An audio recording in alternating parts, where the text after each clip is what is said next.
adik yang berada di kelas 2 untuk mata pelajaran tematik tema 1.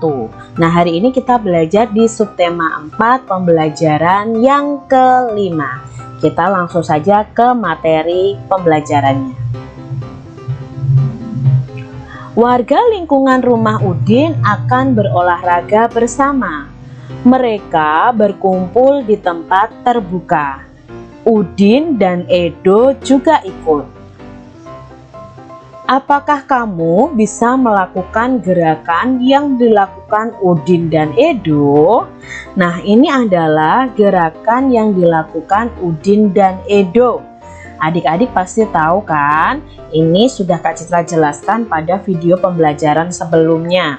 Gambar yang pertama itu adalah melompat dengan satu kaki. Gambar yang kedua itu meloncat dengan dua kaki.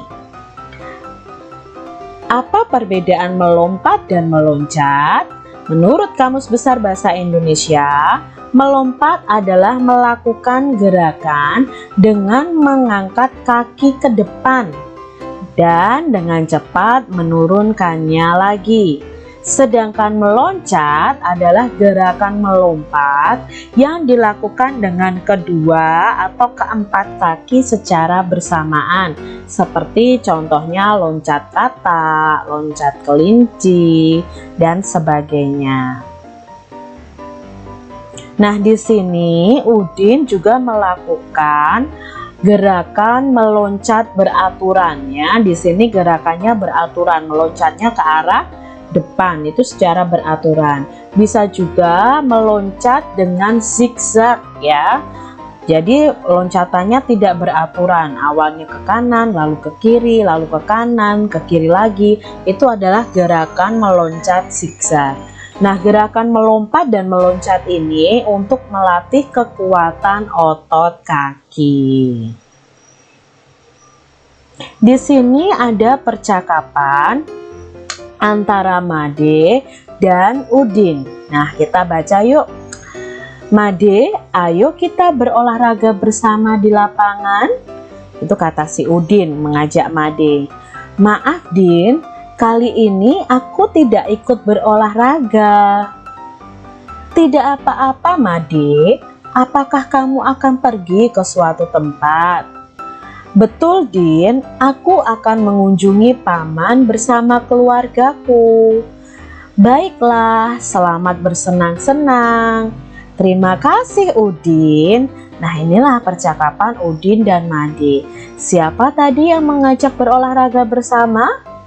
Ya, Udin yang mengajak. Apakah Made bisa ikut berolahraga bersama? Tidak, karena Made akan pergi ke rumah pamannya bersama keluarga. Nah, di sini ada kalimat penolakan yang diucapkan oleh Made. Maaf Din, kali ini aku tidak ikut berolahraga. Jawablah pertanyaan-pertanyaan di bawah ini. Ya, ada pertanyaan. Kita jawab berdasarkan percakapan si Udin dan Made tadi. Siapa yang mengajak berolahraga pada teks di atas tadi? Ya, yang mengajak adalah Udin. Apa maksud ajakan Udin? Tadi Udin mengajak apa adik-adik? Ya, Udin mengajak Made berolahraga di lapangan. Siapakah yang menolak ajakan? Yang menolak ajakan siapa? Made. Mengapa ia menolak ajakan tersebut? Karena akan mengunjungi paman dengan keluarganya. Coba tuliskan atau kalian sebutkan kalimat penolakan yang diucapkan Made. Ya, maaf Din, kali ini aku tidak ikut berolahraga. Jadi kalau kalian menolak sesuatu harus dengan kata-kata yang baik dan sopan. Ada bacaan olahraga bersama. Warga di sekitar rumahku akan berolahraga bersama. Kegiatan tersebut dilakukan di lapangan. Di perjalanan menuju lapangan, aku bertemu Made. Aku mengajak Made untuk ikut berolahraga. Namun Made tidak bisa ikut. Made akan mengunjungi pamannya. Tiba di lapangan sudah banyak anak yang berkumpul. Mereka sedang melakukan pemanasan. Kami berolahraga dengan kompak.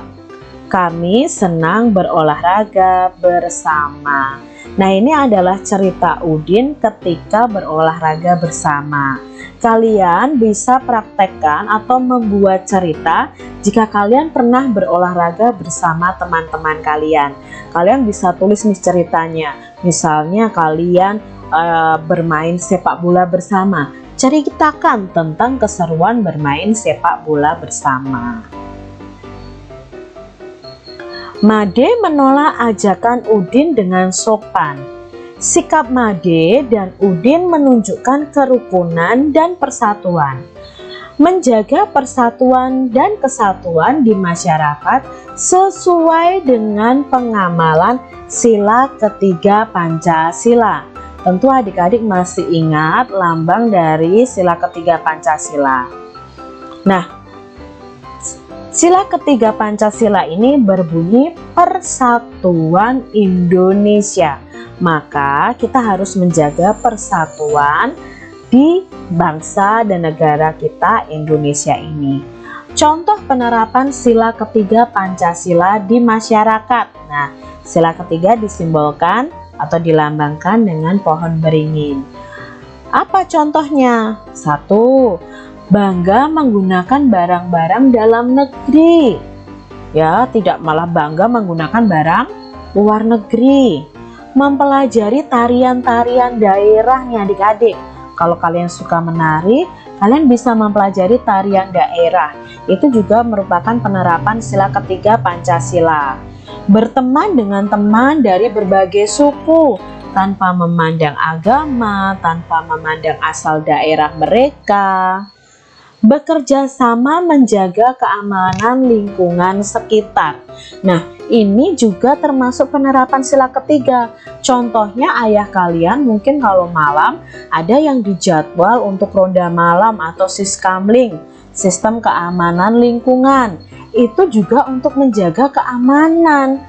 Dan kalau daerah kita atau masyarakat kita aman, maka di situ tercipta persatuan. Jadi sesuai dengan penerapan sila ketiga Pancasila di masyarakat. Berilah tanda centang pada kolom yang tepat. Apakah sikap-sikap berikut ini sesuai atau tidak sesuai dengan sila ketiga Pancasila? Nah, di sini ada beberapa sikap. Apakah ini sesuai atau tidak sesuai dengan sila ketiga Pancasila? Yang pertama, melakukan ronda menjaga keamanan bersama-sama. Apakah sesuai dengan sila ketiga atau tidak sesuai? Ya, sesuai. Maka yang kita centang adalah kolom yang sesuai. Yang kedua, sikapnya hanya bergaul dengan tetangga dekat saja. Apakah sesuai dengan sila ketiga? Tentunya tidak sesuai. Sikap yang ketiga, melakukan kerja bakti membersihkan lingkungan. Ya, ini sesuai dengan sila ketiga Pancasila. Yang keempat, ikut serta dalam kegiatan warga. Ya, ini juga menjaga persatuan, jadi sesuai sila ketiga.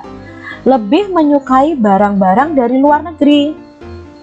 Tidak sesuai, karena kita harus cinta produk Indonesia. Nah, begitu adik-adik untuk materi di tema 1 subtema 4 pembelajaran yang kelima. Nah,